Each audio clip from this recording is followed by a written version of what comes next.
Hello. Bana Uganda bannaffe Mukama waffe Yesu Kristo yeebazibwe amanya Treasure kwagala ne Elvis Charles akankunda. Owoluganda nkukulisaayo okuva mu bujulizi obw'ekatwe obwaweebwa omwami Chairman Kawooya nga era wakimanya bulungi nti katwe yakyusibwa okuva gye yali ne watuuse okuyita mu nkola ey'omuti ogw'obulamu nga tuyita mu Apostle Jubilee Mwanguzi Ssalongo.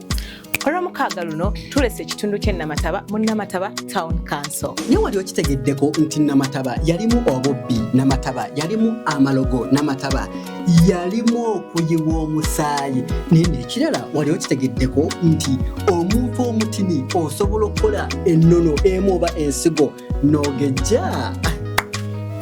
Ne naawe n'osobola okugejja okuyita mu kukola emisango ez'omuti ogw'obulamu. Olw'omukaaga luno tukuleetedde obujulizi obwo okuva eri omuweereza wa Mukama ku Delta TV ssaawa 2 ez'akawungeezi mu program eno y'enjiri y'omulembe ogusembayo awamu n'omutume Jubilee Mwanguzi Ssalongo, era nga program eno eddibwamu buli Lwakutaano ssaawa 11 ez'akawungeezi. Lindirira tosuwa. Bye.